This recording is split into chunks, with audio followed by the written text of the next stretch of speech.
তন্ময়বাবু, পুরসভার কাছে তথ্য নেই, কি করে এই ঘটনা ঘটলো জানা নেই, এবং তারই সঙ্গে কিন্তু পেশি শক্তি কাদের সংস্রব, এই প্রশ্নগুলো কিন্তু উঠেই আসছে। হ্যাঁ, তার আগে আমি দুটো বিষয় একটু তুলে ধরবো, এটাতে আসবো।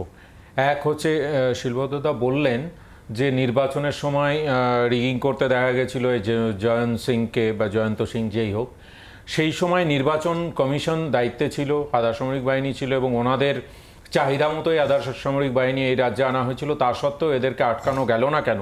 নির্বাচন কমিশন কেন ব্যবস্থা নেননি? সুতরাং নির্বাচনে কি হয়েছে সেটা প্রমাণিত হচ্ছে যে নির্বাচন কমিশন ব্যর্থ হয়েছেন, তারা কিছু করতে পারেননি। এখন সেটা নির্বাচনে জয় পরাজয় থাকে গণতান্ত্রিক পদ্ধতিতে, সেক্ষেত্রে মানুষ যাদের পক্ষে রায় দিয়েছেন তারা জিতেছেন।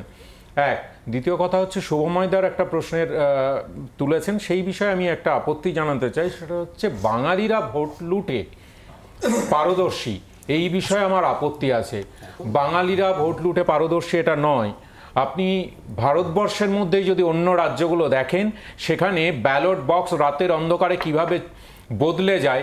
এবার উত্তরপ্রদেশেও দেখেছি সেই বদলে যাওয়াটা আটকে দিতে পেরেছিল বিরোধীরা, কংগ্রেস এবং সমাজবাদী পার্টি সারা রাত্রি জেগে আটকে দিতে পেরেছিল বলে হয়তো এই রেজাল্টটা হয়েছে। না হলে আমি আসছি, কারণ এই বাঙালিরা ভোট লুট করতে পারে, এটা অত্যন্ত আপত্তিকর মন্তব্য। রাদার এটা সঠিকভাবে বললে এটা হওয়া উচিত যে বাঙালিরা, যদি আমরা 200 বছরের ইতিহাস অন্তত দেখি, রাজনৈতিকভাবে সচেতনতা বাঙালিদের বেশি, বাঙালিদের বেশি বলতে হচ্ছে রাজ্য সরকারের তরফ থেকে।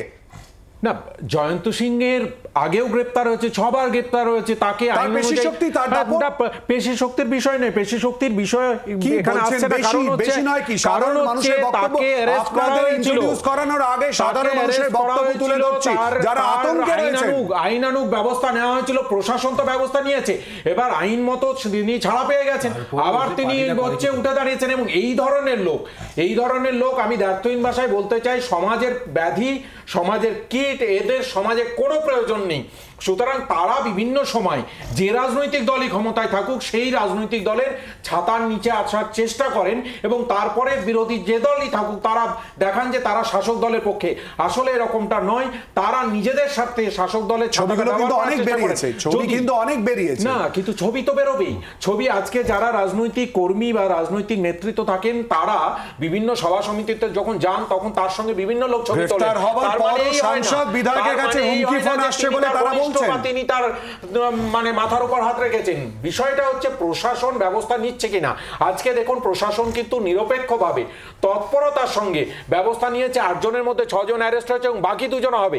এই কারণে পুলিশ কমিশনারেটের কমিশনার বিবৃতি দিয়ে প্রেস কনফারেন্স করে জানাতে পারছেন, যদি মাধ্যমে সামনে আসার পর ভাইরাল ভিডিও সামনে আসার পর, যখন সামনে এসেছে তখনই তো তার তদন্ত হচ্ছে। কেন নয়, এই দাপটের কথা কেউ জানতো না এটা কি হতে পারে? অ্যারেস্ট হয়েছে, কিভাবে অ্যারেস্ট হলো? নিশ্চয় তার মানে আগে হয়েছে।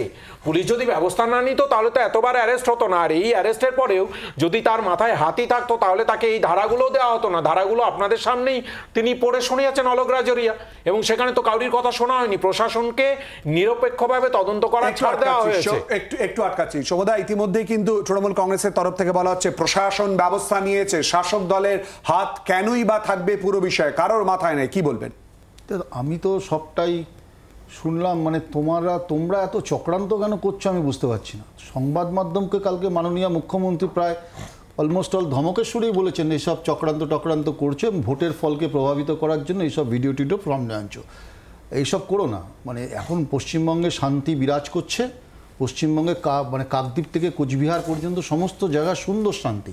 একটু আটকাই, আপনি যখন প্রসঙ্গ তুলেন মমতা বন্দ্যোপাধ্যায় এই গ্রেফতারি প্রসঙ্গ নিয়ে গতকাল ঠিক কি বলেছিলেন শুনিয়ে দেব। আমি আপনাদের একটা কথা বলি, কয়েকটা টিভি চ্যানেল খুব ভুলভাল উল্টোপাল্টা বিজেপির কথায় এম স্কোয়ার, অর্থাৎ ওদের একজন মালভিয়া আছে। এম স্কোয়ার বলতে আমি কি বোঝাচ্ছি আপনারা বুঝে নিতে পারছেন। যা কীর্তি করেছে, কীর্তি ও কেলেঙ্কারি, যা বাংলার সংস্কৃতিতে খাপ খায় না। বাংলা কেন, দেশেরও নয়। 21 সালের ঘটনা নিয়ে আমার ইলেকশন ড্যামেজ করবার জন্য গত সমতা, আমি সেটাই তো বলছি যে সত্যি তো এইরকম ধরনের তোমরা এরকম ধরনের চক্রান্ত বাংলা সরকারের বিরুদ্ধে করছো, এটা তো অন্যায়, এটা তো রাষ্ট্রদ্রোহ হয়ে যেতে পারে। আমি অন্য কথায় আসছি, আমার কথা হচ্ছে why they will take action against this Jayanta Singh and all?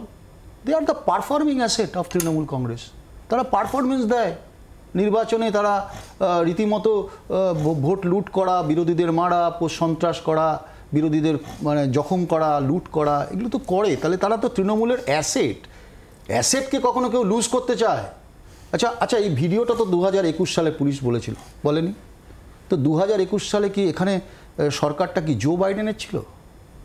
Police মন্ত্রীর নাম কি? আমি যদি ভুল না করি মাননীয় মুখ্যমন্ত্রী মমতা বন্দ্যোপাধ্যায়। তো পুলিশ মন্ত্রী জানতেন না যে কি হচ্ছে? আসলে বোতল থেকে ভূতটা বেরিয়ে গেছে। সংবাদ মাধ্যমের সক্রিয়তাকে ধন্যবাদ জানাচ্ছি, তারা সামনে যে জিনিসগুলো নিয়ে আসছে তারপরে পুলিশ অ্যাক্টিভ হয়ে যাচ্ছে। আমি পুলিশকে দোষ দিই না, পুলিশের ক্ষমতা নিয়ে কখনোই আমি প্রশ্ন করি না, কারণ পশ্চিমবাংলার পুলিশ, রাজ্যের পুলিশ এবং আমাদের এই কলকাতা পুলিশের যথেষ্ট এফিসিয়েন্সি আছে, তাদের কাজ করতে দেওয়া হয় না। কেন কাজ করতে যাবে? যদি জয়ন্ত সিং তৃণমূলের কোনো নেতার সঙ্গে ঘোরাফেরা করে আর তারা ভোট পরিচালনা করে, তার জয়ন্ত সিংরা আর জেসিবিরা যদি খাপ্পঞ্চার ডাকতে পারে, তাহলে তাদের কেন পুলিশ ধরতে যাবে? কালকে পুলিশ ধরলে কোনো নেতার ধমক আসবে, কিসের জন্য পুলিশ অপেক্ষা করে? পুলিশ অপেক্ষা করে নির্দেশ আসবে, কোনো বড় নেতার নির্দেশ আসবে, কেন করবে? তাহলে এই জয়ন্ত সিংকে তো তৈরি করা হয়েছে, তারা তৃণমূলের পারফর্মিং অ্যাসেট, তৃণমূলদের এদের প্রয়োজন আর এদেরও তৃণমূলকে প্রয়োজন। তো দুজনের সিম্বায়োটিক রিলেশন, সেই সিম্বায়োটিক রিলেশনের মধ্যে এদের সৃষ্টি হয়েছে।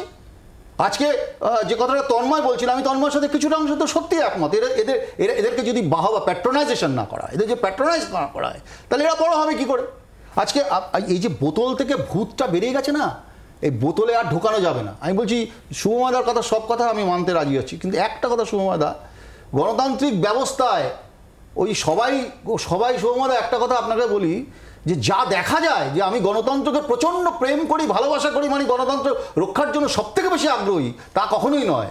তার কারণ আমরা দেখেছি মহাত্মা গান্ধীকে যিনি করজোরে নমস্কার করেছিলেন, তারপরে গুলি করতেও দেখেছি।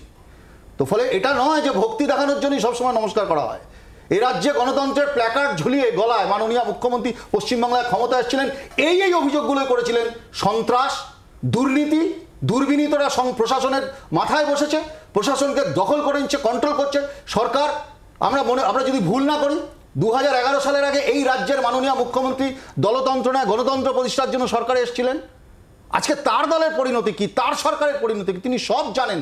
এটা জানেন না পুলিশ কোথায় একটা বিরোধীদের বাড়িতে একটা যদি কিছু ঘটনা ঘটে, একটা কি রান্না হয় সেটার খবর মুখ্যমন্ত্রী জানতে পারেন।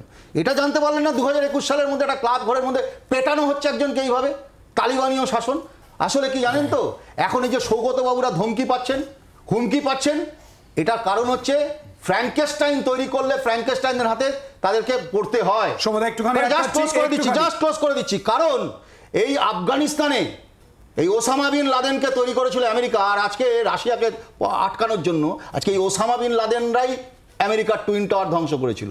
ফলে আপনি আচরি ধর্ম পড়ে শিখতে হবেই। বাংলার আওয়াজ, বাঙালির আবেগ, জি 24 ঘন্টা।